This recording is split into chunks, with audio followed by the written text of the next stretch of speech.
The night the fire devoured everything Clara owned, the sky didn't roar. It wept. Rain poured from the heavens, as if the universe itself mourned her loss.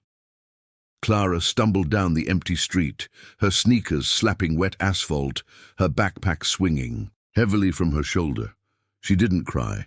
She couldn't afford the luxury, not when every beat of her heart felt like a countdown to nowhere. Around the next corner, blurred by mist and grief, she collided hard with someone. She staggered back, blinking through the downpour. A man stood before her, soaked to the bone, eyes too bright and steady for a night so broken. "You okay?" His voice was low, calm, almost cutting through the storm. Clara wanted to snap at him, scream that of course she wasn't okay, but something in his face stopped her. Rough beard, torn hoodie, scuffed boots, he looked like someone the city had long ago discarded, yet his gaze was steady, almost unnerving. Like he saw not just the mess she was, but everything she was trying so hard to hide. She nodded stiffly, pulling her jacket tighter. "I'm fine."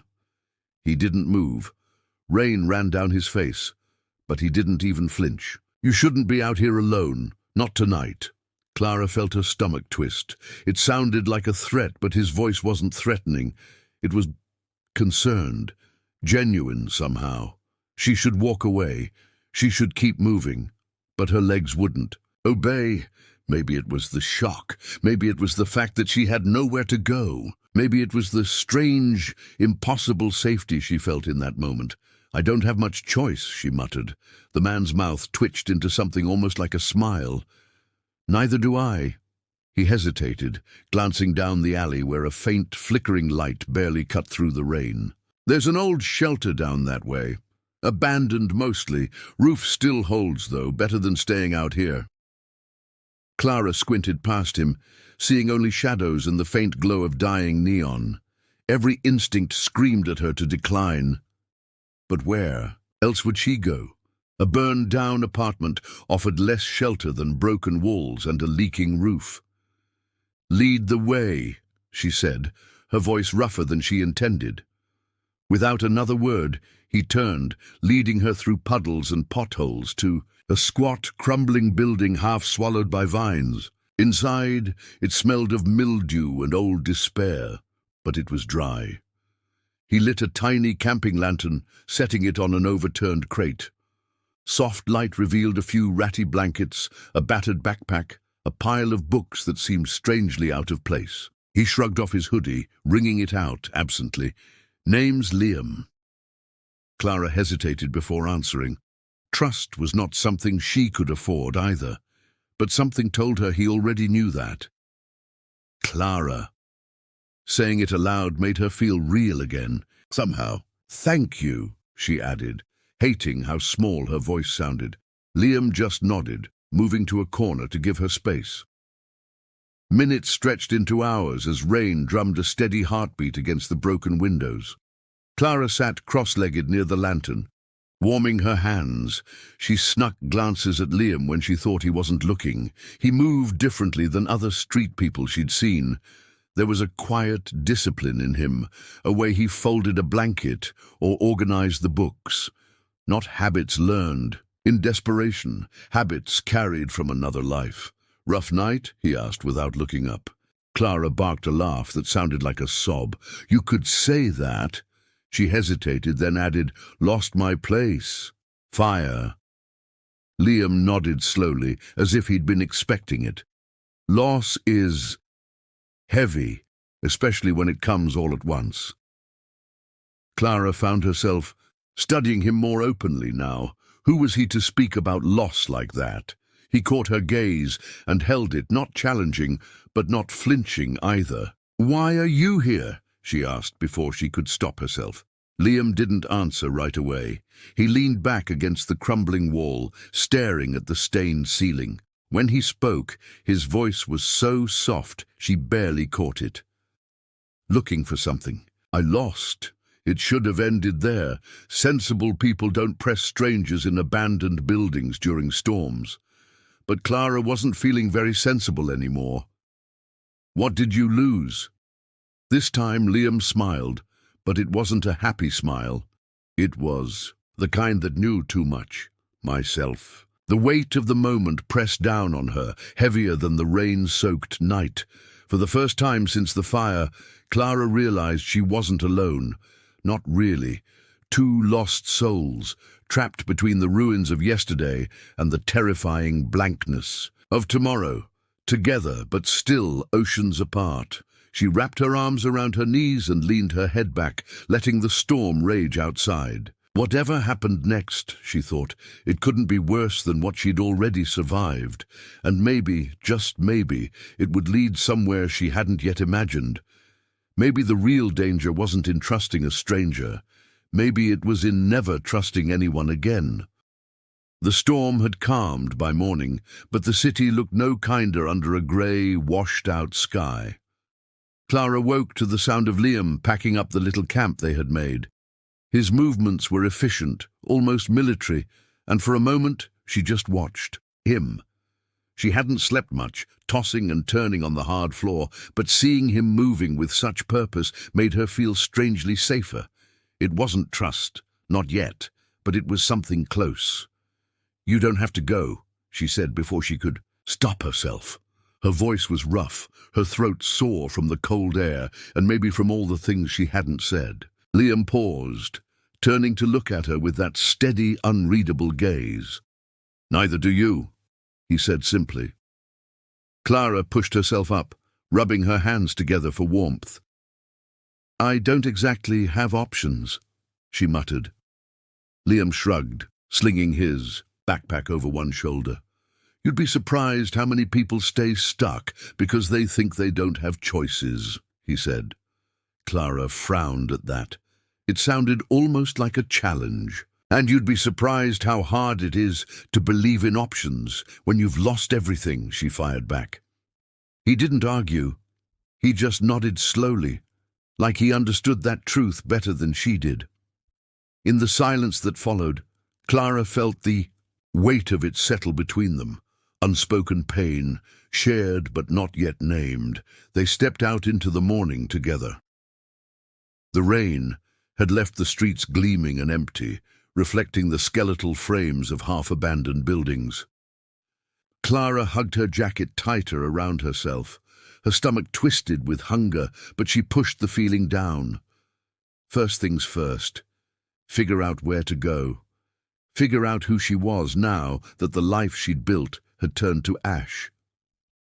As they walked, Liam kept a careful distance, neither leading nor following. Clara realized she appreciated that more than she could say.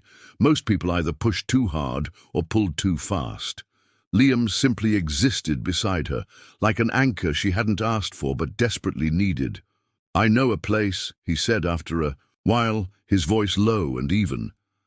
"It's not much, but it's safe." Clara hesitated. Safe was a word she hadn't believed in for a long time.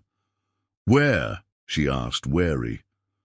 Liam pointed to the edge of the city, where a cluster of old warehouses sat, in silent decay. "There's an old mechanic's shop, been abandoned for years. Roof leaks sometimes, but there's a working stove. Place stays warm enough." Clara glanced at him, trying to read between the lines. Why would he know about a place like that? Why would he care to share it? But she didn't ask. Not yet. They made their way through back streets and alleyways, avoiding the main roads. Clara noticed how Liam instinctively stayed away from security cameras, how he scanned every intersection before they crossed. She filed it away as another mystery, another quiet alarm bell that didn't quite ring loud enough to make her stop. When they reached the mechanic's shop, it looked exactly like he said, old, battered, but standing. Inside, the air smelled faintly of oil and dust. A few battered chairs, a rusted-out car, and a tiny backroom that Liam had clearly claimed as his own. He set his backpack down, moving with the assurance of someone returning to familiar ground. Clara stood awkwardly in the middle of the floor, feeling like an intruder in a place that wasn't meant for her.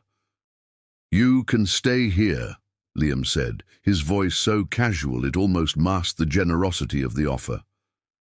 "Why are you helping me?" she asked. the words bursting out before she could contain them. Liam met her gaze, and for the first time, Clara thought she saw a crack in that impenetrable calm, a flicker of something raw.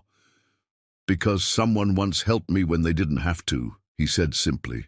No further explanation, no debt demanded. Just a statement of fact, like gravity or rain. Clara swallowed hard. She hadn't realized until that moment just how brittle she had become, how much she had armored herself against kindness. It terrified her more than any storm ever could. She nodded slowly, setting her own battered bag down beside his. "Okay," she said, "just for a little while." Liam smiled faintly, as if he knew she was lying to herself but wouldn't call her out. On it.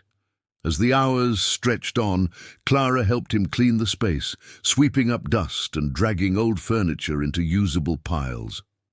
It felt good to move, to work, to have her hands busy with something other than grief. And as evening fell, they sat on the cracked concrete floor, sharing a can of soup Liam had scavenged from somewhere. It was terrible. It was perfect. "Where did you learn to fix things?" Clara asked, watching as Liam tinkered with an old lamp, coaxing it back to life with careful patience. He shrugged. "Used to take things apart when I was a kid. Sometimes I even managed to put them back together." His smile was fleeting, almost self-deprecating. "Guess I never grew out of it." Clara chuckled softly, surprising herself with the sound. "I used to paint," she said, not even sure why she admitted it. "Not professionally, just to feel like something beautiful could still exist." Liam looked up at her then, and something unspoken passed between them. A fragile thread, spun from shared wreckage and tentative hope. "Maybe you should start again," he said quietly. Maybe she should. Maybe despite everything, there was still something worth rebuilding, something worth believing in.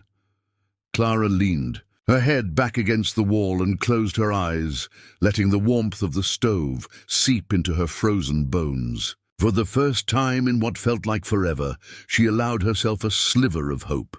It was dangerous, it was reckless, but it was real, and for now, that was enough. Days blended into each other inside the old mechanic's shop, stitched together by quiet routines and unspoken agreements. Clara woke each morning to the smell of burnt coffee and the soft clatter of Liam tinkering with something. She wasn't sure when the fear had faded into familiarity, but somehow it had. They existed side by side like two stray cats, forced into sharing the same patch of sunlight. It wasn't perfect, it wasn't safe, but it was real. Liam rarely asked questions. He never pressed her about the life she'd left behind in the ashes. In return, Clara respected the walls he built around his own past. They were both refugees of memory, and maybe that was why it worked. They spoke in half-sentences, in gestures, in the careful economy of people who knew words could hurt more than heal. Some nights they didn't speak at all, just sat in the flickering glow of the battered stove, letting silence fill the spaces grief had hollowed out. One afternoon, Clara found herself sketching absent-mindedly on a scrap of paper, the stub of a pencil digging into the rough texture. She hadn't realized how badly she missed creating something 2014, anything June 2014, until that moment. Liam wandered over, a mug of terrible coffee in hand, and peered over her shoulder. "You're good," he said simply, without the false enthusiasm people usually offered. Clara shrugged, embarrassed. "Used to be better." "Still is," Liam said. Then he turned and went back to whatever piece of machinery he was dissecting. It was such a small thing, a handful of words tossed into the air, but they settled in Clara's chest and stayed there, warming places she thought had frozen over for good. She folded the drawing carefully, tucking it into the bottom of her backpack. Not ready to share it, not yet, but not ready to throw it away either. It was easy to pretend for a little while that the outside world had ceased to exist. But reality had a cruel way of knocking, even when you bolted every door. Supplies were running low. Clara's meager savings were dwindling fast, and Liam, despite his resourcefulness, couldn't live off scraps forever. They needed a plan. They needed a way to move forward, or at least to tread water without sinking. One evening, as they sat by the stove, Clara finally said it aloud. "We can't stay here forever." Liam didn't look surprised. He just nodded slowly, staring into the flickering flames like he could read the future there. "I know," he said. "I've been thinking about that too." Clara waited, but he didn't offer more. Typical Liam, measured, careful, always holding back just enough to make you lean in closer. Finally, he said, "There's a place downtown hiring. Basic stuff, cleaning, maintenance. They don't ask too many questions." Clara's heart twisted. It wasn't the kind of work she'd dreamed of. It wasn't painting or creating or building something beautiful, but it was something. It was a foothold on the slippery slope of starting over. "How do you know about it?" she asked. Liam hesitated, just a beat too long. "I hear things," he said eventually. It was a lie, or at least a partial truth. Clara knew it, but she let it slide. They were all entitled to their secrets, especially him. "Okay," she said. "Let's check it out tomorrow." And just like that, the decision was made. No fanfare, no promises, just two survivors agreeing to keep surviving together. That night, Clara lay awake long after Liam's breathing had evened into sleep.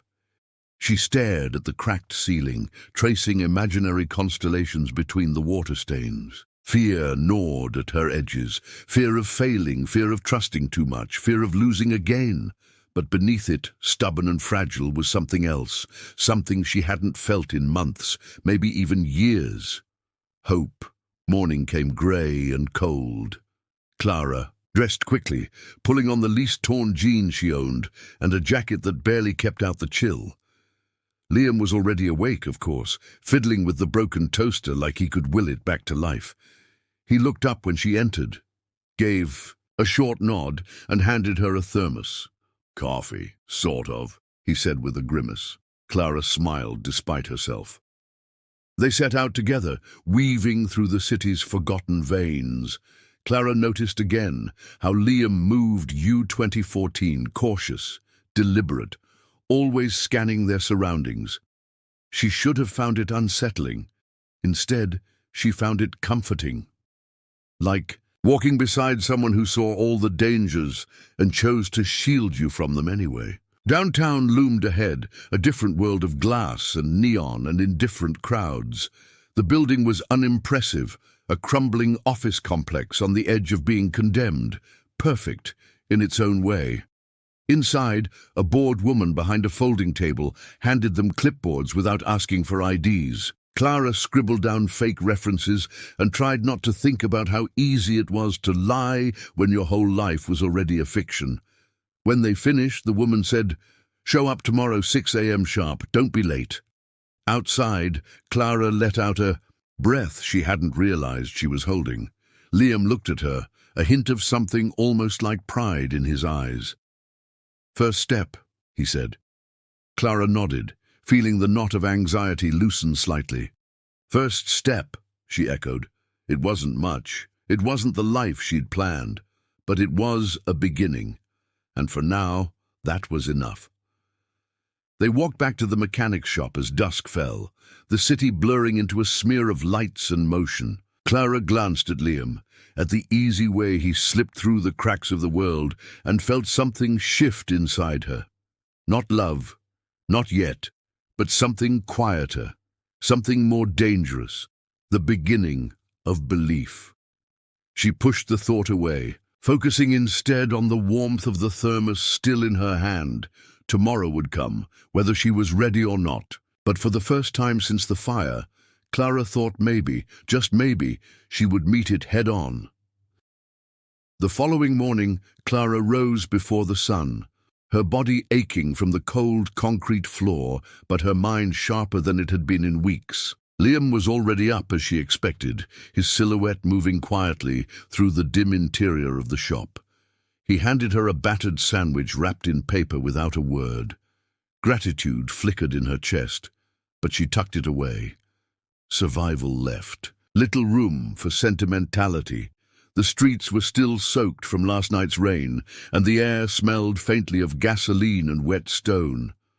Clara and Liam walked in silence, their steps oddly synchronized. She found herself glancing sideways at him now and then, wondering what it would take to unravel the tight coil he kept around himself. For all his calm exterior, Liam radiated tension like a wire stretched too thin, ready to snap at any second. They reached the crumbling office complex a few minutes early. A handful of other desperate faces loitered near the entrance, shuffling their feet and avoiding eye contact. Clara pulled her jacket tighter, suddenly feeling the full weight of what they were stepping into. This wasn't a dream to chase. It was a battlefield to endure. Liam noticed her hesitation and said quietly, "Just keep your head down. Get through today." Inside, the building was worse than she remembered. Fluorescent lights flickered overhead, buzzing like angry insects. The supervisor, a heavy-set man with a stained shirt and a clipboard, barked instructions without bothering to learn their names. Bathrooms, hallways, trash duty, move it. Clara and Liam were assigned opposite ends of the building. For the first time in days, Clara felt truly alone again. Hours dragged by in a mindless blur of scrubbing graffiti off bathroom walls and dragging leaking garbage bags down narrow halls. Her hands were raw, her shoulders screamed in protest, but Clara gritted her teeth and pushed through. She wasn't doing this for pride or ambition. She was doing it for survival. One miserable, humiliating hour at a time. During a break, Clara sat on a cracked bench outside, sipping lukewarm water from a battered bottle. She watched Liam from a distance as he spoke quietly to one of the maintenance guys. Something about the way he stood, the slight tilt of his head, the sharp alertness in his body language, it wasn't casual, it was practiced, intentional. Clara frowned, unsettled by a feeling she couldn't quite name. When he caught her watching, Liam offered a small, guarded smile. Clara forced herself to smile back, but the unease lingered. Later, as they clocked out for the day, she found herself walking a step behind him, studying the way he moved. He didn't walk like a man broken by the streets. He walked like someone who had survived much worse, someone who was used to hiding in plain sight. "How was it?" he asked, once they were safely a few blocks away. Clara snorted, shoving her hands into her pockets. "Awful, soul-sucking, perfect." Liam chuckled, a low, rough sound that startled a genuine smile out of her. "Means it's working," he said. "The less they notice you, the safer you are." Clara tilted her head.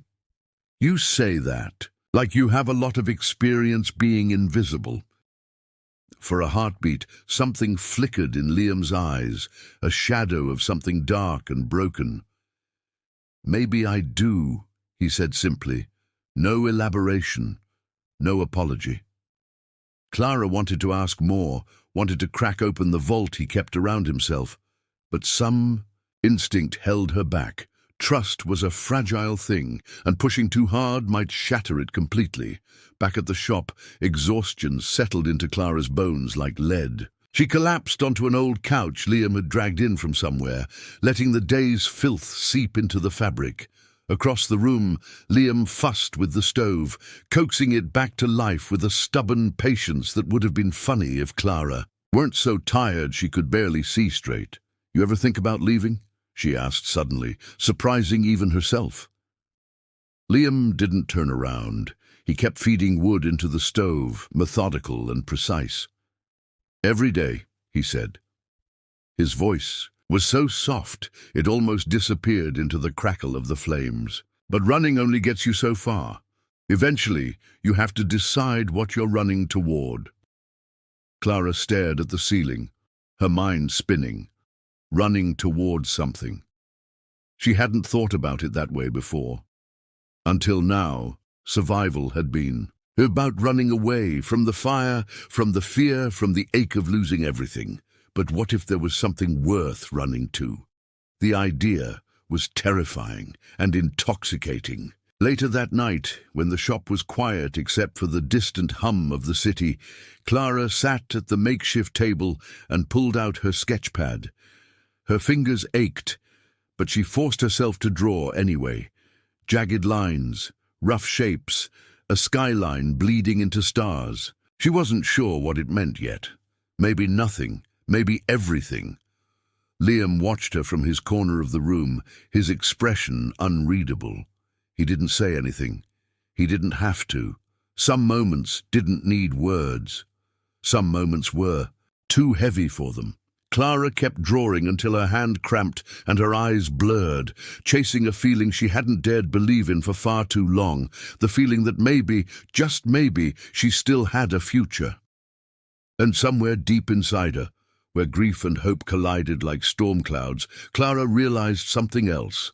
Liam wasn't just hiding from the world, he was hiding from himself, and whatever he was running from, whatever he was trying so hard not to be, it was catching up to him. She just didn't know yet if she would be there when it finally did. The next few days followed the same rhythm. Early mornings, grueling shifts, silent walks home.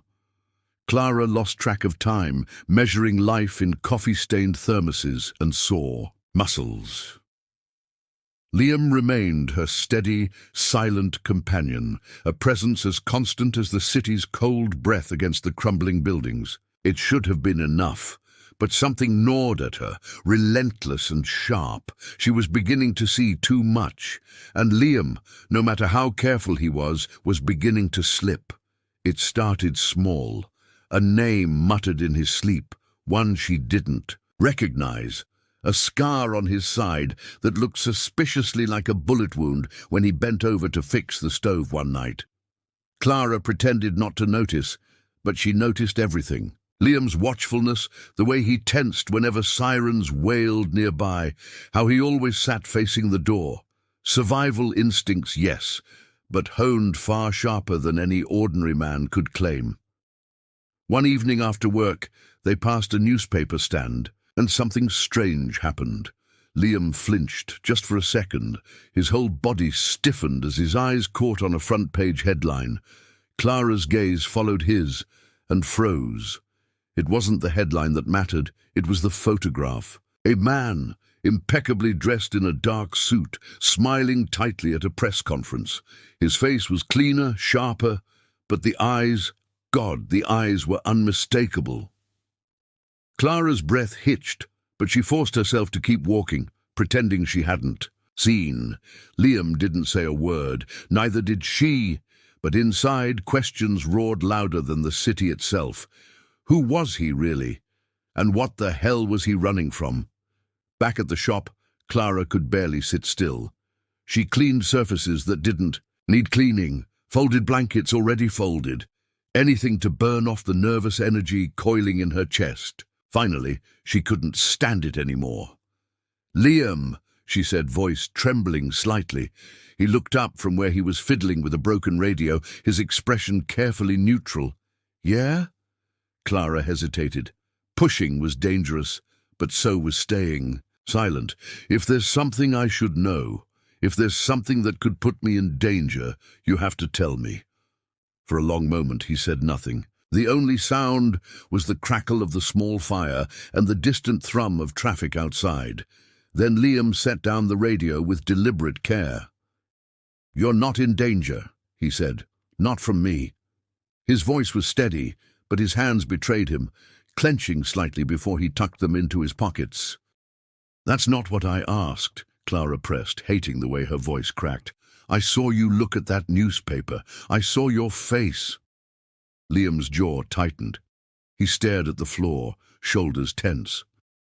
"Some things are better left buried," he said. Finally, his voice rough. "Not when they're clawing their way to the surface," Clara shot back. She hadn't meant to sound so harsh, but fear had a way of sharpening every word. He lifted his gaze then, and for the first time, Clara saw something raw and unguarded in his eyes. Regret, guilt, pain. "I made mistakes," he said, Big ones, ones that cost people more than just money or pride. Clara swallowed hard, the pieces beginning to align in terrible, inevitable patterns. "You were someone else before," she whispered. "Weren't you?" Liam smiled bitterly. "Still am. That's the problem." He turned away from her, pacing the small space like a caged animal. "Miles Griffin," he muttered, so quietly she almost missed it. That's the name they knew. Clara blinked, the name igniting a flicker of recognition. Miles Griffin. She had seen it once, scrolling news articles in a waiting room, back when her world was still intact. "You were rich," she said, stunned. "You were important." Liam laughed, then a short, bitter sound. "Rich, yes. Important depends on who you ask." He stopped pacing and faced her, arms crossed tightly over his chest. "And now I'm nobody, which is exactly how I want it." The silence stretched between them, brittle and taut. Clara's heart hammered painfully in her chest. She wanted to ask why. She wanted to demand the whole story, every bloody, broken detail, but looking at him, at the shadows etched into his face, she realized she wasn't ready. Maybe he wasn't either. Instead, she just said, "Okay." Liam's eyes widened slightly, as if he hadn't expected acceptance. Maybe he thought she would scream or run or call the cops, but Clara understood more than he knew. She, too, had been someone different once, someone she could barely remember now. "Okay," Liam echoed, almost to himself. And for the first time since the fire, Clara felt the ground beneath her shift. Not crumbling, but changing. They weren't just survivors anymore. They were conspirators, allies bound not by choice, but by necessity. And somewhere deep in her gut, Clara knew. Whatever had driven Miles Griffin to become Liam, it hadn't finished with him yet. Not by a long shot. The air between them grew heavier in the days that followed. Liam kept his distance, speaking, even less than usual, while Clara struggled to pretend things were normal. But they weren't.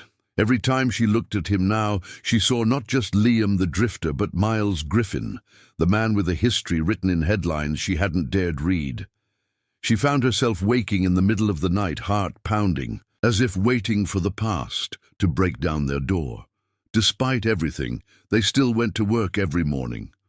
The crumbling office building remained a grim constant, a place where both of them could disappear into mindless labor.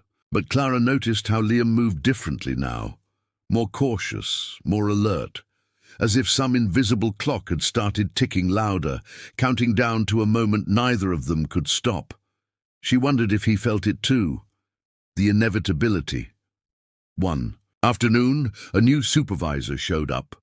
Tall, sharp-eyed, the kind of man who noticed everything. Clara caught Liam stiffening the moment he saw him. It was subtle, a flicker of tension in his shoulders, but she recognized it instantly. Danger. Real danger. They worked silently, stealing glances across the halls when no one was looking. Clara's mind raced with possibilities. Was he recognized? Were they being watched? During their break, Clara found Liam behind the building, lighting a cigarette with trembling fingers. She hadn't seen him smoke before. That alone said enough. "Do you know him?" she asked quietly. Liam exhaled a stream of smoke, his eyes dark and distant. "Maybe, or maybe he just reminds me of a lot of bad decisions." Clara didn't press, not yet, but fear gnawed at her belly like a starving thing. That night, they returned to the mechanics. Shop later than usual, moving like shadows. Liam barely spoke. He kept checking the windows, as if expecting headlights to slice through the dark at any second. Clara's nerves were fraying fast, every small sound making her jump. She hated it. She hated feeling powerless, and most of all, she hated the realization that she was tied to his fate now, whether she wanted to be or not. As she lay on her makeshift bed, staring up at the sagging ceiling, Clara thought about what she really knew. A name, a past, a handful of half-truths. Was it enough to destroy them both? She didn't know. But somewhere deep inside, she realized that running wasn't an option anymore. Not for her, not for Liam. Whatever storm was coming, they would have to face it together or be swallowed whole. Around midnight, Liam sat down near her, a cup of terrible coffee in his hands. He didn't speak at first, just stared into the steam rising from the cup. Finally, he said, "I used to think money could fix everything." His voice was soft, almost childlike. If you threw enough dollars at a problem, it would just go away. Clara stayed silent, sensing the fragility in his confession. "It doesn't work that way," Liam continued. "Money just buries things. Pain, guilt, lies. But the ground always shifts. Sooner or later, everything you tried to bury digs itself. Back up." His knuckles were white around the cup. "That's what's happening now." Clara swallowed hard, her mouth dry. "What did you bury, Liam?" He looked at her then, and Clara saw the truth reflected in his eyes. He wasn't just running from the law or former enemies. He was running from himself. "A company," he said, "a legacy, people who trusted me and people who wanted to see me fall. I built it all from nothing, and then I let it rot. I let them take it from me because I thought I could outrun the consequences." The weight of his words settled heavily between them. Clara didn't know what to say. Part of her wanted to scream at him, to demand how he could have been so careless with something so many people would kill for. Another part understood all too well. When you're drowning, you'll grab onto anything, even the things that drag you deeper. "We can't stay here," Liam said finally. His voice had a brittle edge. "If they find me—" He didn't finish the sentence. He didn't need to. Clara already saw the end of that story. Handcuffs, headlines, maybe worse. "Where would we go?" she asked, her voice barely above a whisper. Liam stared at the floor, lost in thought. "Somewhere no one knows our names." It sounded impossible, ridiculous, and yet a small part of Clara yearned for it with a desperation that scared her. A clean slate, a new start, a life not defined by loss or betrayal. "I'm with you," she said, before she could talk herself. Out of it, Liam's head snapped up, eyes wide with disbelief. "You don't have to—" "I know," Clara interrupted, "but I want to." For a long moment, they just sat there, two broken people holding onto the fragile thread of trust binding them together. It wasn't perfect, it wasn't safe, but it was real. And for Clara, that was worth more than any promise of comfort or security. It was the only thing that still mattered. Outside, the wind howled through the broken streets like a warning. Tomorrow would bring new dangers, new decisions. But tonight, beneath the thin shelter of an abandoned world, Clara and Liam chose each other. Chose to believe, if only for a little while, that redemption was still possible. And somewhere in the shadows beyond their small fire, the past stirred and began to move closer. The next morning, Clara woke to the sound of heavy boots crunching against gravel. Her heart seized before her mind fully caught up. She sat bolt upright, scanning the shop through the thin light of dawn. Liam was already awake, crouched by the door, peering through a crack in the boarded-up window. His face was a mask of stone, but his eyes burned with a fierce, controlled panic. Without a word, he motioned for her to stay low. Clara's body obeyed before her brain did, flattening herself against the floor. Through the tiny opening, she caught glimpses of two men outside, suits, sunglasses, radios clipped to their belts.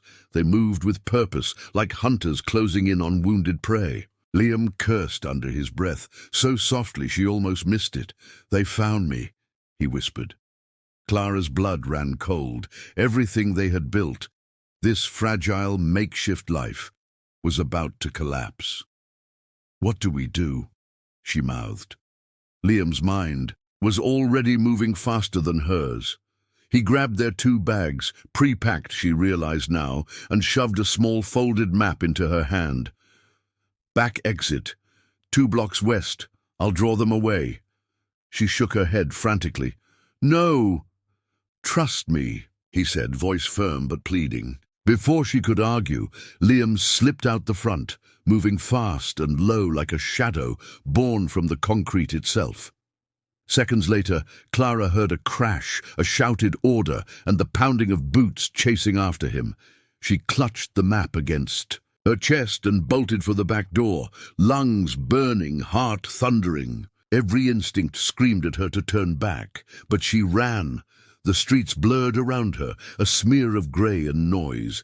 She didn't stop until she reached a narrow alley choked with dumpsters and graffiti. There, she collapsed against a wall, gasping for breath. She unfolded the map with trembling fingers. A red X marked a location several blocks away. A safe house, maybe, or at least a hiding place. Clara set her jaw and pushed herself to her feet. She couldn't afford to freeze now. Following the map, she slipped through alleys and back streets, keeping to the shadows. Every sound made her flinch. Every sudden movement tightened the knot in her stomach. She didn't know if Liam had gotten away. She didn't know if she was already too late. All she knew was that she couldn't give up. Not on herself. Not on him. Not after everything. The building at the red X was a boarded-up laundromat, its windows smeared with grime. Clara hesitated at the door, heart hammering against her ribs. Then she pushed inside. It was dark, musty, but empty. She found a dusty storeroom in the back, tucked herself into the narrow space between 2 rusted machines, and waited. Minutes stretched into an hour. Her legs cramped, her eyes burned. Just when she thought she couldn't stand it another second, a soft knock tapped against the door. A code. 3 short, 2 long. Exactly what Liam had written in the corner of the map. Clara stumbled to the door and cracked it open. There he was, alive, bruised, breathing hard, but alive. Relief hit her so hard it made her dizzy. She yanked the door wider and pulled him inside. They collapsed against the wall together, chests heaving. For a long moment, neither of them spoke. Then Liam turned his head to look at her, a wry, broken smile on his lips. "Told you to trust me," he rasped. Clara wanted to hit him or hug him, maybe both. Instead, she just rested her forehead against his shoulder, letting the simple fact of his survival anchor her. After a while, Liam said, "We can't stay here long. They'll sweep the area by nightfall." Clara nodded against him, not trusting her voice. "There's a place," he continued, "someone I knew before. Not a friend, but someone who owes me. Enough not to sell me out. We can hide there for a while, maybe figure out our next move." "Okay," she whispered. Trust didn't come easy. Not for her, not anymore. But with Liam, it wasn't a choice. It was a necessity, woven into her very bones. Now, she would follow him into the dark if she had to. She already had. They moved again as the sun dipped low, painting the city in gold and blood. Every step felt like a countdown. Clara stayed close to Liam, matching his pace, mimicking his caution. In some small, grim way, she realized he was teaching her how to survive, not just in the streets, in a world where trust could get you killed faster than a bullet. When they reached the new safe house, a crumbling apartment above a boarded-up deli, Clara let herself breathe for the first time in hours. It wasn't much. Broken windows, mold-stained walls. But it was shelter. It was one more night bought, with grit and desperation. As they settled into the darkness, Clara found herself whispering, "Who are they, Liam? Who's after you?" For a moment, she thought he wouldn't answer. Then in a voice barely louder than the wind outside, he said, "People who used to call me friend, people I once trusted with everything." He leaned his head back against the wall and closed his eyes. "And now they want me silenced." Clara swallowed, hard, staring at him. The man beside her was a walking secret, a living ghost. And somehow, impossibly, she realized she was already too deep to walk away. Not that she wanted to anymore. The next day dawned grey and brittle, the sky stretched thin like old canvas ready to tear. Clara and Liam stayed hidden in the crumbling apartment, rationing what little food and water they had scavenged. Liam spent most of the morning hunched over a battered laptop he'd dug out of a closet, fingers flying across the keyboard in bursts of frenetic energy. Clara didn't ask questions. She knew better now. She knew when to wait for the storm to come to her. Around noon, Liam finally spoke. "I found someone," he said, voice low. "An old contact. If anyone can get us out of this city, it's him." Clara sat up straighter, hope and dread warring inside her chest. "Who?" she asked. Liam hesitated, the muscles in his jaw flexing. "A guy named Marcus. We worked together, back when I was still Miles Griffin." His mouth twisted around the name like it was poison. Clara didn't trust easily, and she trusted shadows even less. "You sure he's not going to turn you in?" she asked carefully. Liam met her gaze, and for a moment something haunted flickered there. "I'm not sure of anything anymore," he admitted. "But Marcus owes me. Big. He wouldn't be breathing right now if it weren't for me." The weight of his words hung in the stale air between them. It was the best shot they had, maybe the only one. So they packed what little they could carry and slipped out into the dying light of afternoon. The city felt different now, sharper, crueler, like it could sense their desperation and was closing in for the kill. Clara stayed close to Liam, matching his pace, feeling every twitch of his body as if it were her own. They met Marcus in an abandoned parking garage, deep in the industrial district. He was tall, wiry, with close-cropped hair and eyes that never stopped moving. His smile when he saw Liam was quick and sharp, like a blade being drawn. Well, look what the cat dragged in," Marcus said, clapping Liam on the shoulder a little too hard. Clara stiffened instinctively, but Liam just smiled thinly. Introductions were brief. Clara kept her distance, studying Marcus with cold suspicion. There was something about him that set her nerves on edge, like standing too close to a live wire. Liam explained the situation in clipped, cautious words. Marcus listened, nodding, occasionally glancing around the empty garage, like he expected someone or something to materialize from the shadows. Finally, Marcus said, "I can help. There's a guy I know. Moves people, no questions asked. But it'll cost you." Liam tensed beside her. "How much?" Marcus shrugged. "More than you have, I'm guessing. But don't worry. I've got a way we can settle the debt." The way he said it made Clara's skin crawl. She caught Liam's glance, wary, calculating. "What kind of way?" Liam asked, voice dangerously even. Marcus grinned. "One last job. A pickup, simple. In and out. You do it, I get you a clean ride out. No strings." Clara felt her stomach twist. Nothing was ever simple, especially not in their world.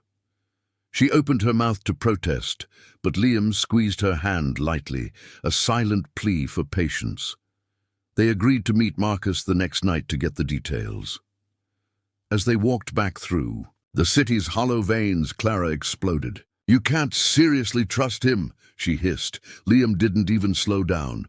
"I don't," he said, "but right now we don't have a choice." Clara shook her head, frustration burning her throat. "There's always a choice." Liam stopped then, turning, to face her fully. "Not when you're already dead to the world," he said quietly. The truth of it slammed into her with breathtaking force. They weren't playing at survival anymore. They were surviving minute by minute, decision by impossible decision, and every road forward was lined with betrayals, waiting to happen. The next night, Marcus led them to a crumbling warehouse near the waterfront. It reeked of salt and rust and old secrets. He handed Liam a slip of paper with an address and a time. "Pick up simple," Marcus said. "Grab the package, deliver it to the docks. No cops, no questions." Clara hated everything about it.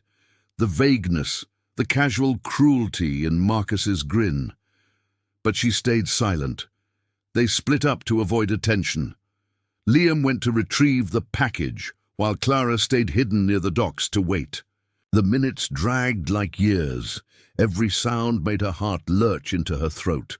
When Liam finally appeared, carrying a battered duffel bag, she felt a surge of relief. But it died instantly when she saw the flashing lights crest the horizon. Sirens, dozens of them, a trap. Liam's face hardened as realization hit. "Run!" he barked, thrusting the bag into Clara's hands. She hesitated for a heartbeat too long, and then they were sprinting into the night, the sound of shouting and gunmetal chaos chasing them through the city's rotting veins. And somewhere behind them, Marcus watched and smiled. They ran until Clara's lungs burned and her vision blurred at the edges. Liam led the way through a maze of abandoned buildings and derelict alleys, moving like a man who had memorized every hiding place in the city. Clara clutched the duffel bag tight against her chest, its weight unfamiliar and foreboding. Whatever was inside, it wasn't just clothes or cash. She could feel it, a kind of wrongness that set her teeth on edge. Finally, Liam pulled them in two. A shattered storefront ducking behind an overturned display case. Both of them collapsed to the floor, gasping for breath. For a long moment, neither spoke. The only sounds were the distant wail of sirens and the frantic hammering of their hearts. Then Liam turned to her, his face pale and tight. "Give me the bag," he said hoarsely. Clara hesitated. Her fingers curled tighter around the canvas. Some instinct, raw and primal, screamed at her not to let it go. "What's in it?" she demanded. Liam's jaw clenched. "I don't know," he said. "But we need to find out, now." Reluctantly, she handed it over. Liam unzipped the bag with careful, shaking hands. The first thing they saw was money, bundles and bundles of it, tightly wrapped in plastic. But that wasn't what made Clara's stomach drop. Nestled among the stacks of cash was a flash drive, small, innocuous, and next to it, a folder stamped with a logo Clara didn't recognize, but instinctively feared. Liam paled as he picked it up, flipping through the contents. Documents, photos, names, dates, corporate letterheads dripping with promises of destruction. "Oh God," he muttered, "this isn't a payment, it's leverage." Clara leaned over, scanning the papers. Blackmail material, evidence of corruption, embezzlement, maybe even murder, enough to burn half the city's elites to ash. She felt sick. Marcus hadn't just set them up for a simple bust.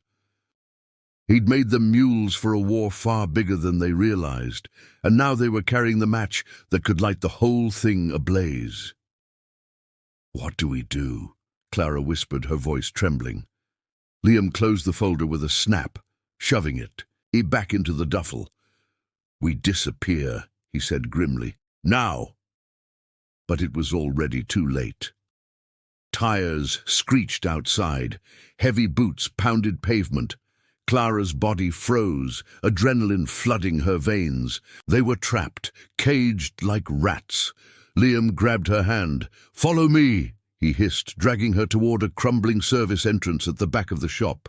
They slipped through just as flashlights sliced through the main floor, shouts echoing in the empty space. Clara ran blindly, letting Liam pull her through the darkness, through narrow alleys and broken fences, through a city that wanted to swallow them whole. Eventually, they found a narrow culvert leading to the old storm drains. Liam pried open the rusted grate with a grunt of effort, shoving Clara through first before dropping down beside her.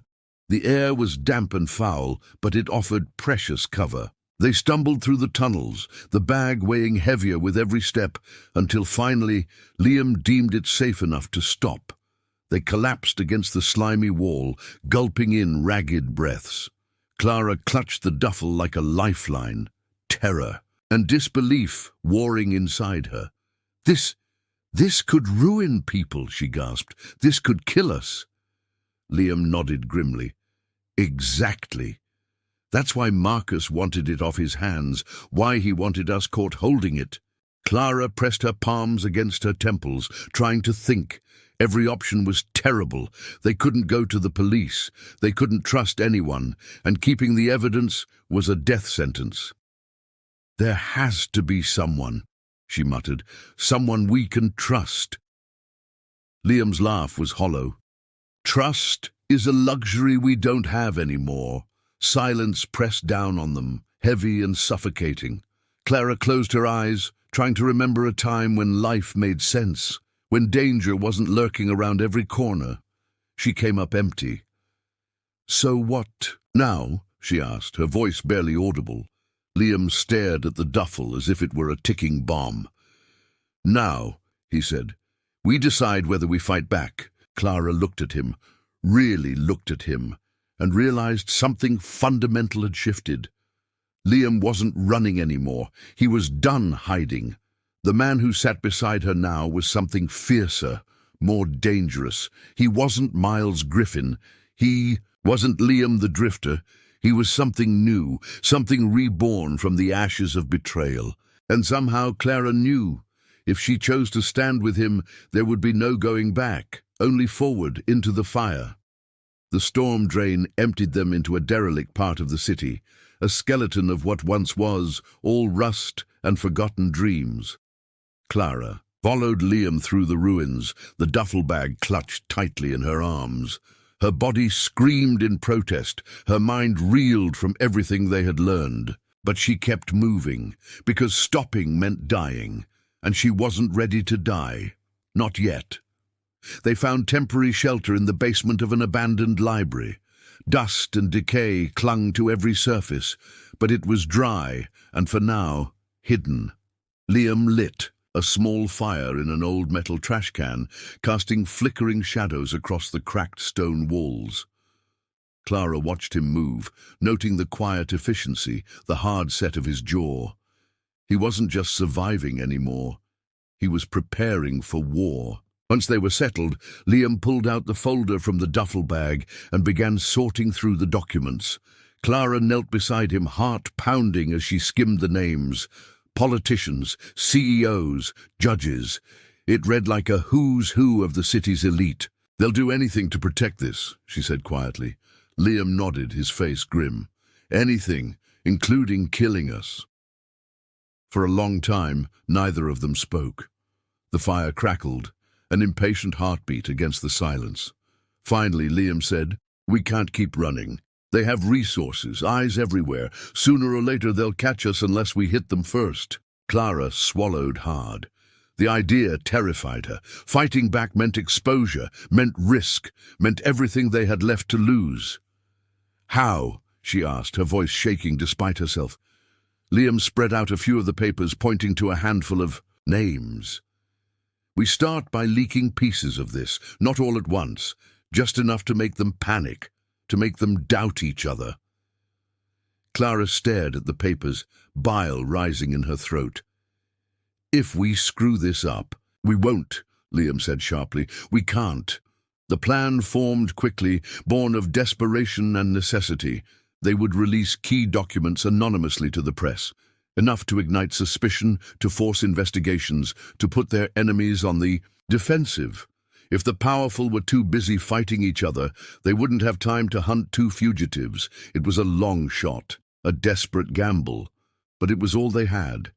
Clara volunteered to make the first drop. Liam argued at first, but she insisted.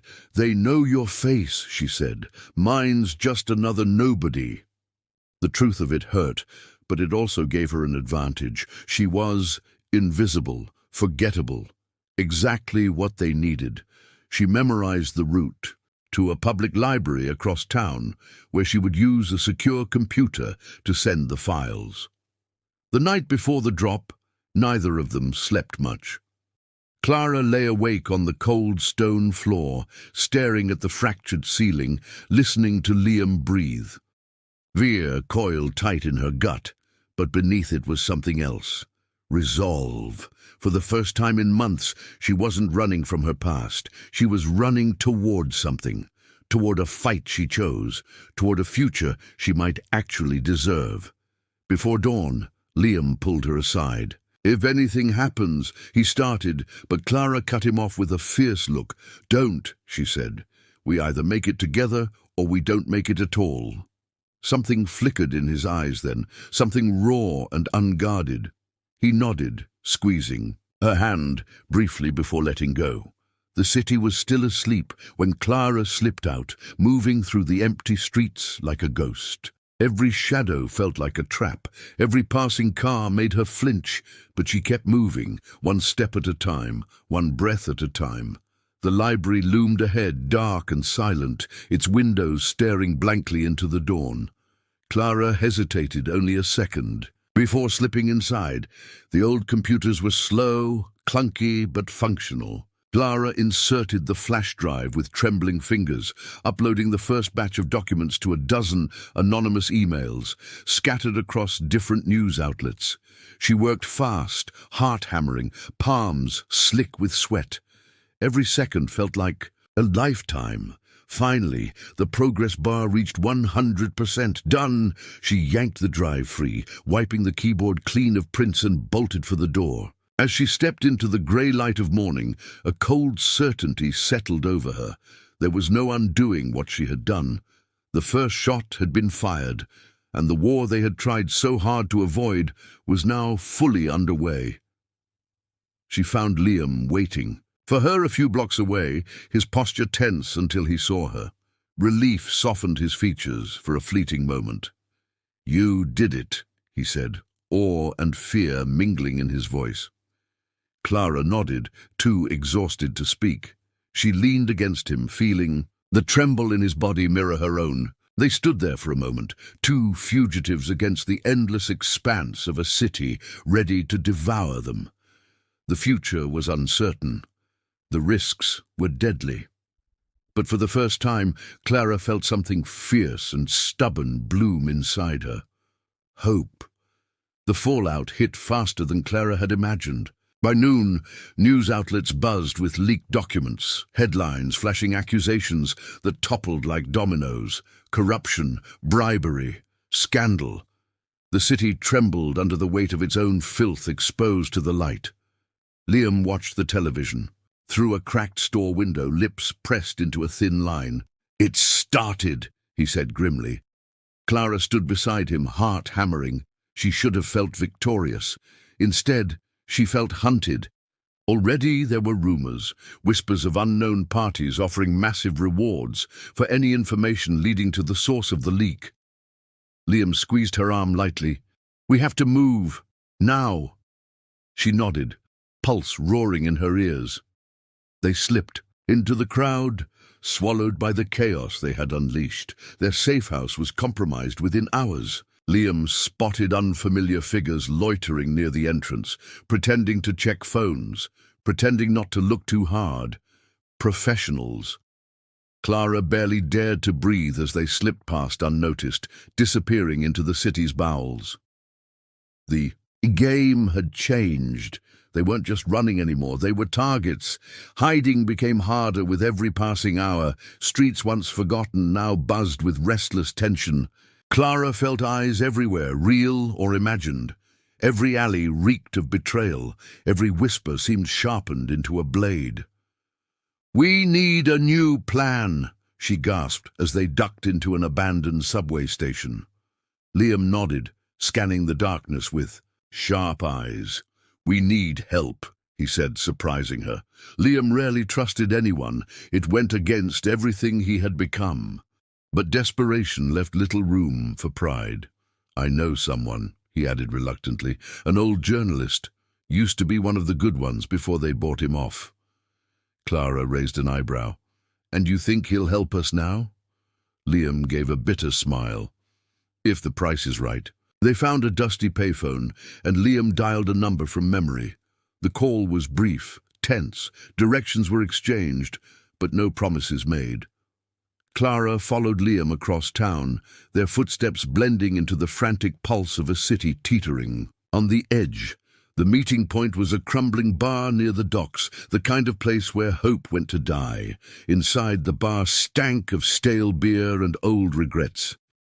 A few patrons hunched over their drinks, pretending not to notice the new arrivals. At a table in the far corner, a man waved them over. Grey hair, tired eyes, a face that had once belonged to someone who believed in truth. "Miles Griffin," the man rasped. "Didn't think I'd ever see you again." "Name's Liam now," he corrected quietly, sliding into the booth. Clara sat beside him, acutely aware of every pair of eyes in the room. The man, Gerald, leaned forward, voice low. "You stirred up a hornet's nest, kid. Half the city's bleeding, and the other half's sharpening their knives." Clara shifted uneasily. "We need to disappear," Liam said simply. Gerald chuckled, dryly. "Disappear? That's expensive." Liam slid a flash drive across the table.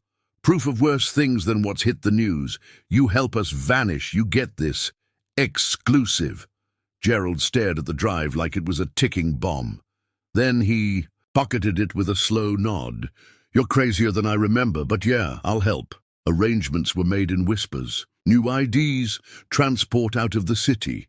Safe houses farther away than Clara had ever dared dream. It would take 48 hours to finalize. 48 hours they had to survive. "Lay low," Gerald warned. "They're going to throw everything they have at finding you." Clara shivered. She believed him. Back on the streets, Liam squeezed Clara's hand. "We're close," he said. "We just have to hold on a little longer." Clara nodded, but dread curdled in her stomach. The city wasn't going to let them go that easily, especially not now, with blood already staining the streets and powerful men desperate to keep their secrets buried. They found temporary shelter in a boarded-up motel on the outskirts of the city. The rooms smelled of mold and regret, but it had locks and curtains and 4 solid walls. Clara sat on the bed, staring at the threadbare carpet, exhaustion gnawing at her soul. "Do you think we'll make it?" she asked softly. Liam didn't answer immediately. He crossed the room, kneeling before her, taking her hands in his rough ones. "I don't know," he said honestly. "But I know we'll fight. And that's more than most people ever do." Tears burned behind Clara's eyes, but she blinked them back. She wasn't the girl she used to be, the one who lost everything and crumbled. She was someone new now, forged in fire, tempered by fear, strengthened by choice, and she wasn't going down without a fight. The next 48 hours were supposed to be about patience, about survival, about slipping away quietly before the city's fangs could tear them apart. But patience was a luxury Clara and Liam would not be allowed to afford. Trouble found them sooner, cruel and efficient. It began with a noise outside the motel, a muffled scrape against the doorframe, a whisper of motion where there should have been stillness. Liam reacted first, pulling Clara off the bed and into the narrow bathroom without a word. They crouched, in the dark, barely breathing, as footsteps crept closer. The lock clicked once, twice. Clara's heart slammed against her ribs so violently she thought it might shatter. Liam slipped a small knife from his boot, tension radiating off him in waves. Whoever was outside wasn't here by accident. The door burst inward with a crash, splinters flying. Clara stifled a scream as 2 men entered, armed and deliberate. Not police, not amateurs, professionals. Liam caught her eye, mouthing one word: "Run." She shook her head frantically, but he pressed the knife into her hand and pushed her toward the tiny bathroom window. Clara scrambled through, heart in her throat, landing hard on the gravel outside. Shots rang out behind her, sharp, deafening. She wanted to turn back, wanted to fight, but survival screamed louder. She ran, blood pounding in her ears, the night tearing past her in blurred streaks. She didn't stop until she collapsed behind a dumpster 2 blocks away, gasping for breath, tears streaking her dirty face. She waited, shaking, straining her ears for any sound of Liam following, but he didn't come. Minutes crawled by, then hours.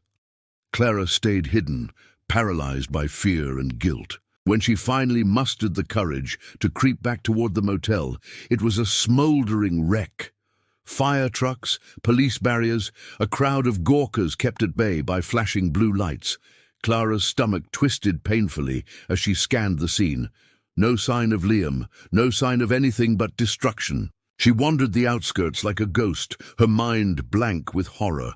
Every instinct told her to flee, to hide, to disappear into the cracks of the city before the same fate found her.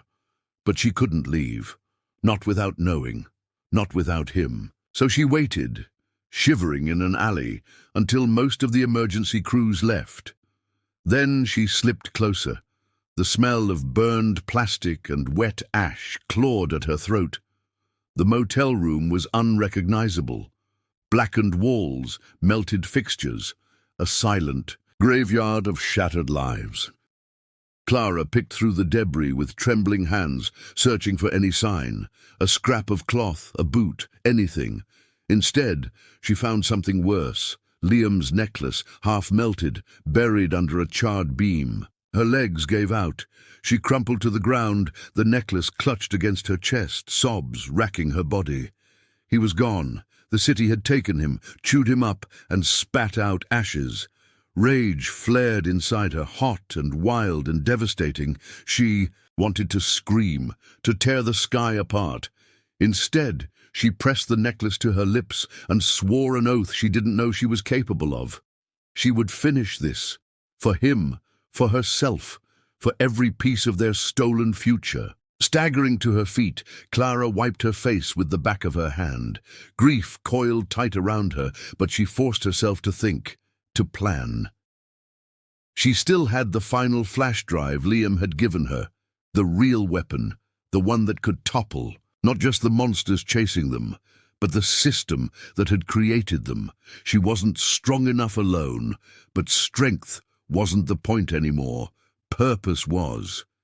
The world blurred around her as she walked, but inside, Clara was sharper than ever. She would be the blade Liam had forged. She would cut through the lies, the rot, the fear. She found a dingy internet cafe and slipped inside, ignoring the suspicious glances from the clerk.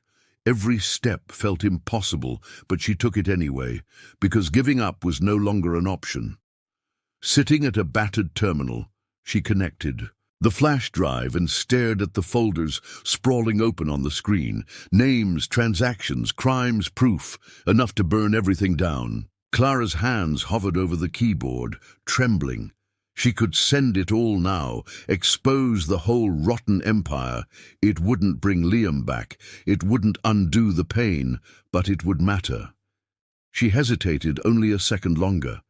Then, with a single keystroke, she unleashed the truth into the world. The screen blinked, files uploading, progress bar crawling forward. And somewhere deep in the city's heart, powerful men and women felt the first tremor of an earthquake they couldn't stop. Clara sat back in the broken chair, closing her eyes as the tremors grew. This wasn't the end. It was the beginning. The city exploded with scandal overnight. Clara watched from a grimy hotel room she had rented under a false name, the flickering TV screen painting her face in shades of cold blue. Every news station, every radio frequency, every whisper in the alleyways screamed about betrayal, corruption, downfall. Clara's name wasn't mentioned, but the fallout of her actions painted the streets in chaos. Powerful figures were dragged from their thrones, clawing and shrieking as they fell. Buildings burned, alliances shattered, the system cracked under the weight of its own sins. Clara should have felt victorious. She didn't. The victory tasted like ash. Without Liam, every success felt hollow, a monument built atop the ruins of everything she had loved and lost. She moved carefully through the city, always watching, always listening. Gerald, the journalist, contacted her once through an anonymous drop. "Safe house ready, get out while you can." But Clara hesitated. Something inside her refused to leave yet. There was unfinished business, loose threads still twisted through the wreckage, and Liam's absence gnawed at her soul like a festering, Wound. One rainy afternoon, Clara slipped into the old laundromat where she and Liam had once hidden. The city had forgotten this place, left it to rot. She sat on the cracked tile floor, letting the silence press against her like a second skin. She didn't cry. She had no tears left, just a single burning question. What now? The answer, it seemed, was waiting for her. She heard the footsteps before she saw him, slow, heavy, familiar. Clara shot to her feet, heart slamming against her ribs. For a second, she thought she was hallucinating. That grief had finally unmoored her from reality. But no, there he was, standing in the doorway, soaked from the rain, a ghost she had dared not hope to see again. Liam, alive. Her legs buckled. She stumbled forward, fists pounding weakly against his chest, before collapsing into his arms. He held her tightly, his own body trembling. "You're alive!" she gasped, voice breaking. Liam pressed his forehead against hers, closing his eyes. "I had to disappear," he said hoarsely. "Had to make them think I was dead. It was the only way." Clara pulled back just enough to see his face, bruised, gaunt, but unmistakably real. "I thought I lost you," she whispered. Liam shook his head fiercely. "Never, not while you're still breathing." His voice cracked on the last word, and Clara realized he had been just as broken without her as she had been without him. They sank onto the cold floor together, clinging to each other like lifelines. Eventually, through broken words and ragged breaths, Liam told her everything. How he had barely escaped the fire. How he had staged evidence of his death. How he had watched from the shadows, unwilling to risk drawing them both into another trap before the storm fully broke. "You were incredible," he said, awe in his voice. "You finished what we started. You burned them down, Clara." She shook her head, tears finally slipping free. "I only finished because I thought I'd lost everything." Liam cupped her face in his hands, forcing her to meet his gaze. "No. You finished because you found yourself." The words burrowed deep, cracking open a part of Clara she hadn't known was still alive. For the first time, she saw herself not as a victim of the world's cruelty, but as something more, something fierce, something whole. And beside her, Liam wasn't just the man she had followed into the dark. He was her equal, her partner, her mirror. They stayed there until the rain stopped, the silence between them now something sacred instead of broken. Then, hand in hand, they rose from the ashes of their old lives. The city still burned beyond. The laundromat's cracked windows, but it was a different fire now, one they had lit, one that would clear the rot, make way for something new. "Where do we go from here?" Clara asked quietly. Liam smiled. A real smile this time, small and aching and beautiful. "Anywhere we want," he said. "Everywhere." Hope flickered to life in her chest, fragile but undeniable. They were still fugitives, still hunted, still marked by scars that would never fully heal. But they were alive. And for now, that was enough. The city groaned under the weight of its own collapse. Clara and Liam moved like shadows through the ruins, watching the empire they had exposed eat itself alive. But survival wasn't enough anymore. Not for them. Not after everything they had endured. There was still one last loose thread. A ghost. From Liam's past who refused to fall with the others. Marcus. The betrayal cut deeper than any knife. Marcus hadn't just set them up. He had tried to erase them. Burn them from existence to protect his own crumbling kingdom. Clara saw it in Liam's eyes, the need for justice, or vengeance, or maybe something rawer, something that couldn't be named. "We end it," Liam said one night, voice low and certain. Clara nodded. No more running.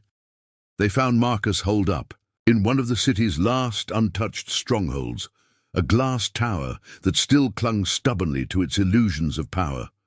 Getting inside would be suicide. Clara knew it.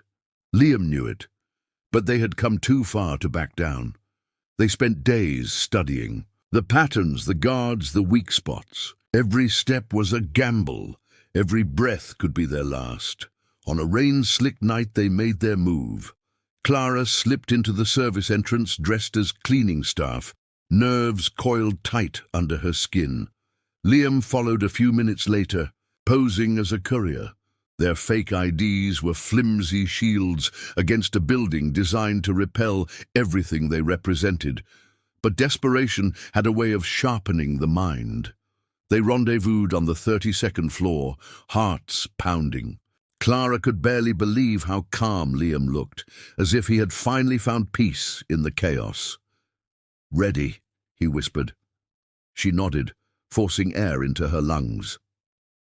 Together they made their way to Marcus's office, a gleaming lair perched high above, the ruins below. Marcus was waiting. He sat behind a massive desk, bathed in the cold glow of computer screens, a pistol resting casually beside him. He smiled when he saw them, a slow, mocking curve of the lips. "You should have stayed dead." "Mouse," he said lazily. Liam didn't flinch. "You should have stayed loyal," he shot back. The room crackled with old betrayals, with debts long overdue. Marcus leaned back in his chair, surveying them like a bored king contemplating execution. "You think you've won?" he sneered. "You think bringing down a few puppets changes anything? The machine rebuilds. It always rebuilds." Clara stepped forward before she could stop herself, voice trembling with fury. "Not if we tear out the heart." She pulled a flash drive from her pocket, the last piece of evidence. The nail in the coffin. Marcus's eyes narrowed. "You won't leave this building alive," he said, voice flat and certain. Liam smiled then, a sharp, savage thing. "We're not here to leave," he said. "We're here to end it." Everything happened. Fast. Marcus reached for the gun. Liam lunged. Clara dove for cover as shots rang out, the world exploding into shards of violence. She crawled toward the control panel, heart hammering, praying she remembered the diagrams Liam had shown her. Alarms shrieked. Guards would come soon. They had minutes, maybe less. Liam wrestled the gun away, slamming Marcus against the glass wall with brutal force. "This is for everyone you sold out," he growled. Marcus laughed, blood trailing from his mouth. "You're too late," he gasped. "You always were." Clara found the control override, slamming her hand down on the button that sent every secret file flooding into public networks. It was over. Marcus sagged against the window, beaten but defiant to the end. Liam stepped back, breathing hard. Clara ran to him, grabbing his hand. "We have to go," she urged. Red lights strobed around them, sirens wailing their dirge. Together they fled down stairwells, slipping into maintenance shafts, moving through the belly of the wounded beast. They burst into the night, rain washing the blood and smoke from their skin. Behind them, the tower blazed with scandal, with truth, with the undeniable roar of change. They didn't stop running until the city itself seemed to fall away, until the ruins faded into mist, until only the horizon stretched before them like a promise. They collapsed on a hill overlooking the burning skyline, gasping for breath, laughing through tears. It was done. The old world was gone, ripped apart by their defiance. What came next would be hard, dangerous, uncertain, but it would be theirs to shape, together. The city burned behind them, a wounded giant thrashing in its final death throes. Clara and Liam sat on the grassy hill, letting the cold rain soak them to the bone, neither speaking for a long time. Words felt too small for what they had survived, for what they had lost, and for what they had found again. The silence between them wasn't heavy, it was sacred, it was enough. Eventually Clara broke the stillness. "What now?" she whispered, almost afraid of the answer. Liam turned his head, studying her with those eyes that had seen too much, survived too much. His hand found hers in the dark, rough fingers closing around her smaller ones. "Now," he said softly, "we build something new. Not from what they left us, but from what we choose." The idea seemed impossible, and yet it was the only thing that made sense. Clara squeezed his hand back, feeling the steady pulse beneath his skin. Life, hope, future. She looked out at the city one last time. Not with fear, but with defiance. Let them rebuild their broken empires if they dared. She and Liam would build something the world couldn't tear down. They left the hill at dawn, walking without hurry, without fear. They had nothing but a few dollars, the clothes on their backs, and each other. But somehow it felt like more than enough. Clara caught glimpses of the city waking up around them, people opening shop doors, children racing through puddles, an old woman feeding birds with a tired smile. Life went on, even after catastrophe. They found an old truck at the edge of town, rusted but serviceable. Liam hot-wired it with a grin that made Clara laugh for the first time in what felt like centuries. They drove west, leaving behind skyscrapers, for open fields, broken roads, for endless skies. No destination, no plan, only the simple, wild promise of somewhere new. For days they lived like that, off gas station sandwiches and cheap motels, laughing at their own terrible luck, finding comfort in the absurdity of surviving when everything had tried so hard to kill them. Every night, under different stars, Liam told her stories about his past. Not the Miles Griffin past, but the boy who used to dream. Clara shared hers too, piece by piece, until all the broken parts fit together in a way that made sense. One evening, they reached a small lakeside town, the kind of place untouched by the greed and corruption they had left behind. Wooden docks stretched over still waters. Cafes spilled warm light onto cobbled streets. It was quiet, peaceful, alive. Clara stood by the truck, staring out at the lake, feeling something inside her unclench for the first time in years. Liam came up behind her, wrapping his arms around her waist, resting his chin on her shoulder. "We could stay here," he murmured. Clara smiled, leaning back against him. "We could," she agreed. No promises, no illusions, just the simple, staggering beauty of choosing. Together, they found a tiny apartment above a bookstore, overlooking the lake. Clara took a job painting murals on old brick walls, bringing color back to a town that had almost forgotten it. Liam fixed boats down at the docks, teaching kids how to patch sails and rebuild engines. They made enough to get by. More importantly, they made enough to be free.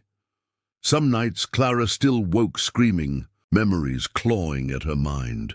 Some days Liam disappeared into himself, lost in scars too deep to name. But they always came back to each other. They built a life not on what they had lost, but on what they had survived. Seasons turned. The world healed slowly, painfully, beautifully. Rumors of the city's rebirth reached them sometimes, a whisper of new leaders, of old empires toppled. Clara and Liam listened, smiled, and let the past stay where it belonged. In the end, it didn't matter if history remembered them, they remembered each other. On a warm summer night, lying on a blanket by the lake, Clara traced constellations with her finger, laughing when Liam got every star name wrong. She caught him staring at her, that quiet, aching love in his eyes, and her heart swelled until she thought it might burst.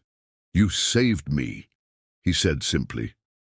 Clara shook her head, tears prickling her eyes. "We saved each other." The stars wheeled overhead, endless and brilliant, and between the shadows and the stars, Clara and Liam found their home, at last. If you've made it this far, let us know what you thought about the story. Rate it from 1 to 10 in the comments. We'd love to hear your thoughts. And if you're not subscribed yet, don't forget to subscribe to catch all our upcoming stories.